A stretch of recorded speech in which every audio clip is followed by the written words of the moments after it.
Muy buenas, bienvenidos a este vídeo del módulo de programación en el que veremos la unidad 5 y hablaremos sobre los bucles en Java.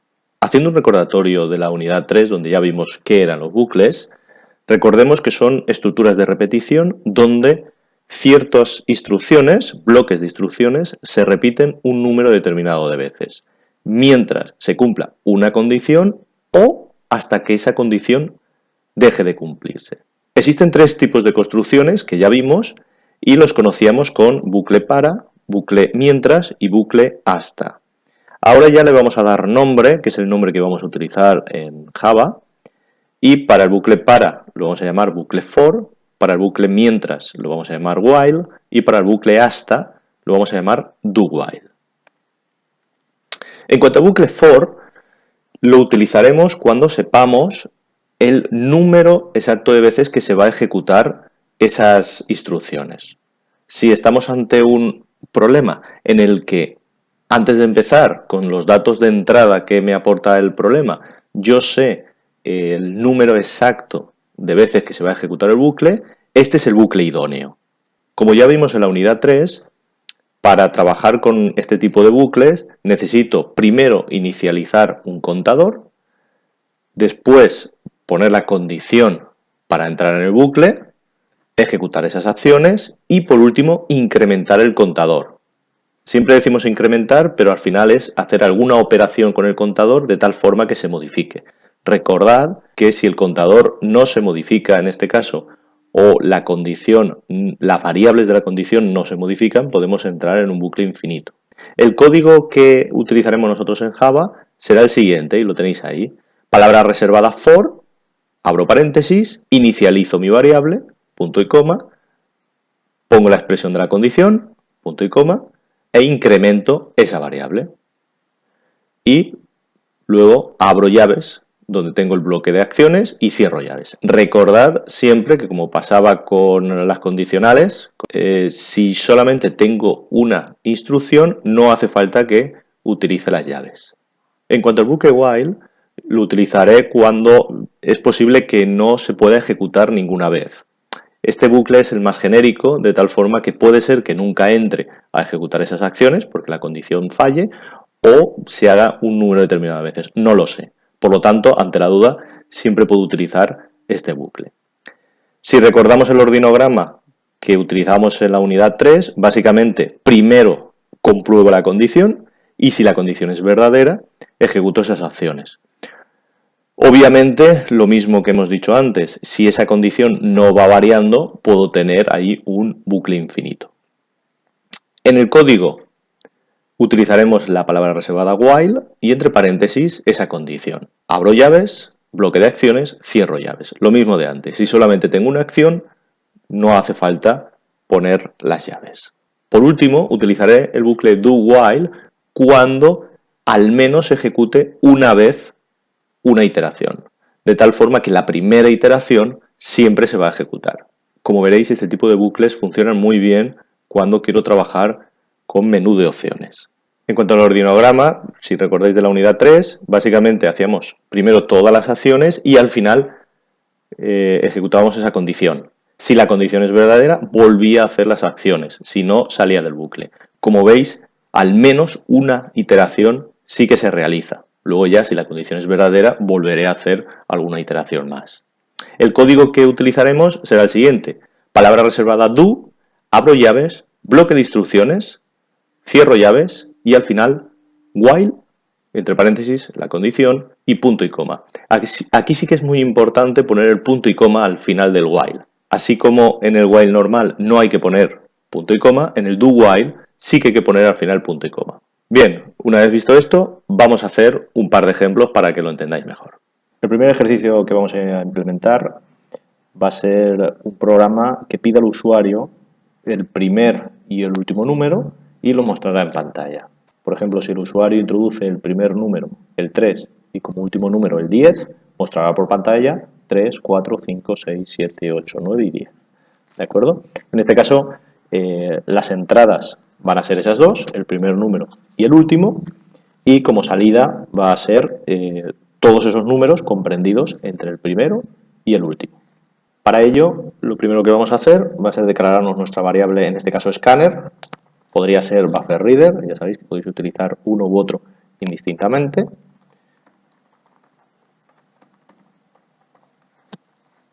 Tenemos nuestra variable donde ya sabéis que tenemos que importar el paquete Java útil, lo tenemos aquí, para poder utilizarla. Como tenemos que pedir el primer y el último número, necesitaré dos variables enteras, en este caso solamente vamos a trabajar con enteros, donde será el inicio y el fin de esos dos números. Y ahora se lo pediremos al usuario por pantalla. Para eso hacemos un system.out, introduce el primer número y en ini vamos a introducir el número que quiera el usuario. Lo mismo para el segundo número, o el último número más bien.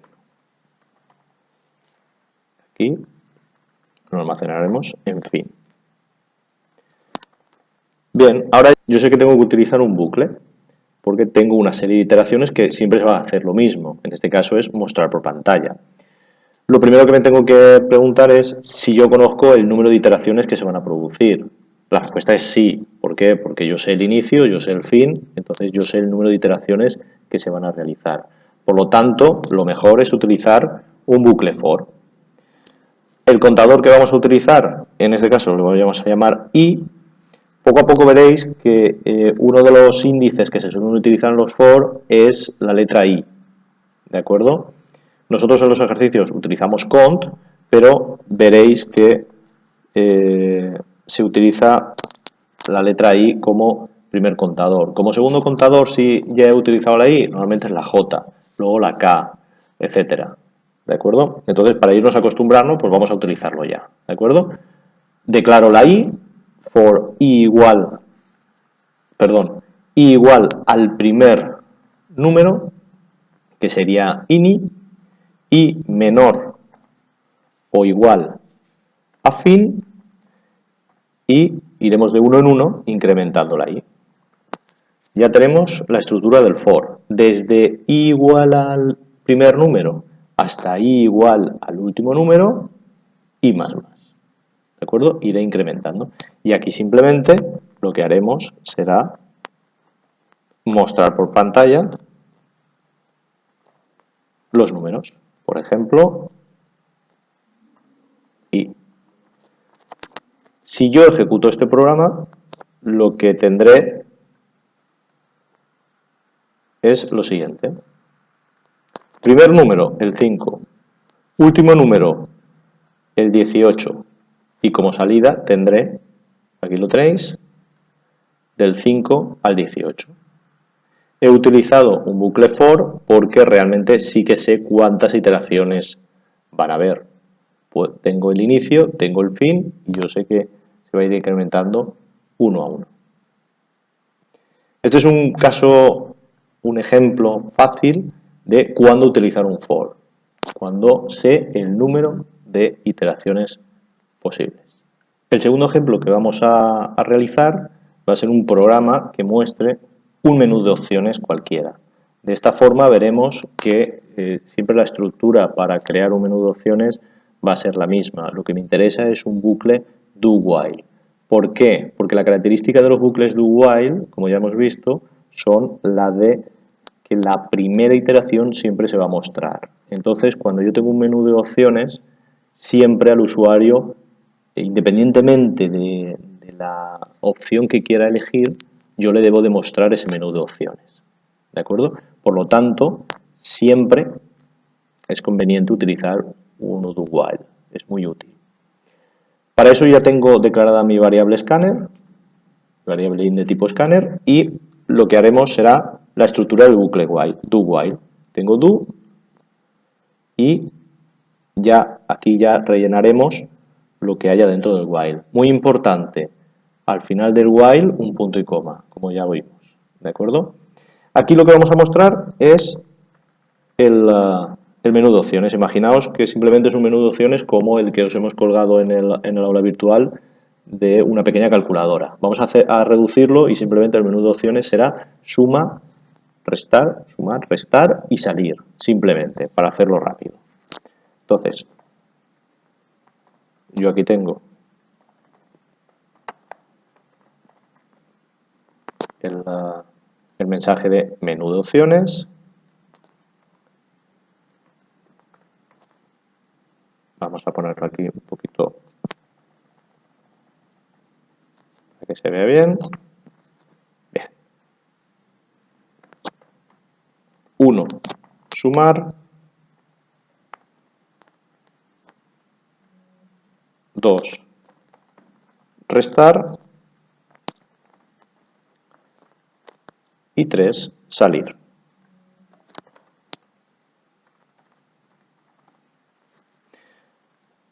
Muy bien, aquí lo tenemos. Este simplemente es mi menú de opciones. Si el usuario introduce el 1, será sumar, si introduce el 2, será restar, y si introduce el 3, saldremos del programa. Ahora yo lo que tengo que hacer es pedirle al usuario, introduce opción. ¿De acuerdo? Aquí le voy a quitar el LN y básicamente lo que le tengo que crear es una variable opción donde voy a introducir lo que el usuario me ha introducido. ¿De acuerdo? Ahí lo tengo. Aquí ya tengo la opción que me ha introducido el usuario. Como veis, este menú sí o sí la primera vez tiene que salir. Entonces, ¿cuál es la variable de salida? ¿O cuál es, perdón, la opción de salida? El 3. Por lo tanto, este bucle se ejecutará mientras opción sea diferente de 3. ¿Por qué? Porque 3 es el valor de salida. Si nosotros hacemos una ejecución así rápida de esto, veremos que sin yo decir nada, la primera iteración entra y me muestra. Si yo aquí introduzco un 1, por ahora no hace nada, pero fijaos que pasa otra iteración, entra en una nueva iteración, me lo vuelve a mostrar, porque opción es 1, es diferente de 3. Como 1 es diferente de 3, es verdadero, vuelve a entrar en el bucle. Si introduzco 2, me pasa lo mismo, no hace nada porque no hay nada configurado, pero me entra otra vez, y a menos que yo introduzca un 3, pues eso, el bucle finaliza. Siempre que tengáis un menú de opciones, tendremos que ver qué es lo que hago en la opción 1, en la opción 2 o en la opción 3 en este caso. Lo mejor para esto es utilizar un switch, donde como expresión yo tengo la opción y cada uno de los casos yo haré una cosa. Acordaos que para cada caso yo tengo que introducir un break para que una vez entre en el caso ya no salga. En el momento que entre aquí hará un break y saldrá de toda la estructura. ¿De acuerdo? Y continuará con el bucle. En el caso 1, aquí deberíamos de sumar. En el caso 2, deberíamos restar. Y en el caso 3, pues o bien no hacemos nada porque solo salimos, o bien lo que hacemos es mostrar un mensaje, por ejemplo, adiós, porque hemos finalizado el programa. Recordad que el switch tiene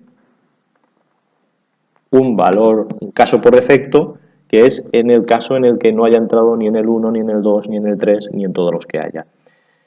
En el menú de opciones se suele utilizar para decir al usuario que ha habido un error, que la opción introducida es incorrecta. ¿De acuerdo? Y esta es la estructura que debemos de seguir. Aquí faltaría implementar la suma y la resta, esto lo dejo a vosotros, pediríamos los números, o los números podríamos pedir antes del switch y realizaríamos la suma o la resta en este caso. En el momento en que introduzca un 3, saldré del bucle y si introduzco cualquier otro número que no sea 1, 2 o 3, me aparecerá que la opción introducida es incorrecta. Os dejo para que lo finalicéis vosotros y podéis adaptarlo hasta llegar como el ejemplo que hemos creado nosotros de multiplicar, dividir, podéis hacer la potencia, podéis hacer la raíz cuadrada utilizando la librería Math, podéis hacer una calculadora más completa. Os animamos a ello y a ver cuántas opciones se os ocurren introducir. Y el último ejemplo va a ser un programa que pida números hasta que se introduzca un número negativo. Este ejemplo lo vamos a solucionar con un while, pero también es posible solucionarlo y casi es más directo con un do while. Y esto lo dejamos de ejercicio para que lo adaptéis vosotros. Y el último ejercicio que vamos a ver va a ser un programa que pida números al usuario hasta que introduzca un número negativo. En este caso lo vamos a solucionar con un bucle while, aunque también es interesante el utilizar un bucle do while. Ese os lo dejamos a vosotros como ejercicio. El adaptar lo que nosotros vamos a hacer ahora con un while en un bucle do while, para que veáis un poco las diferencias. En este caso ya tengo mi variable scanner declarada y lo que vamos a utilizar en este bucle while es un interruptor, es decir, una variable booleana que en el momento en que el número sea negativo cambiará su valor y saldrá del bucle while. ¿De acuerdo? Por lo tanto, me creo mi variable booleana negativo que va a ser falso. Es decir, por defecto, la variable va a ser falsa. Y me crearé mi bucle while de tal forma que diga mientras negativo sea falso, yo lo que voy a hacer es, mientras que el negativo sea falso, voy a, en una variable entera que se denomine num, voy a pedir al usuario un número. Y lo guardaré en la variable num. Por lo tanto, ese booleano negativo, ¿cuándo pasará a verdadero? ¿Cuándo pasará a true? Pasará a true si el número es menor que 0. En el momento en que el número sea menor que 0, negativo será igual a true. Y entonces finalizará el bucle, y en este caso el programa. ¿De acuerdo?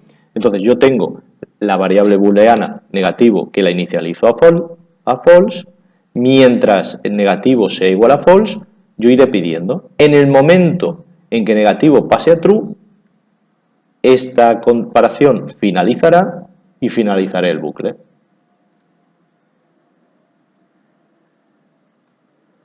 Introduce un número. 5. Como son números positivos, el bucle está entrando al bucle. En el momento en que yo introduzco un número negativo, finaliza el programa. Eso es porque esta variable booleana, que es la que sirve de control, ha cambiado su valor. ¿De acuerdo? Esto es lo que nosotros ahora os pedimos que hagáis en do while, para ver cómo lo podréis hacer, aunque es muy facilito. ¿De acuerdo? Un matiz con respecto a variables booleanas que yo introduzco como condiciones, que tengáis en cuenta que esto es exactamente igual a esto. Negativo igual a false y negación con la exclamación negativo es lo mismo. ¿De acuerdo? Al igual que esto, tal cual, sería lo mismo a esto. ¿De acuerdo? Son formas de ponerlos.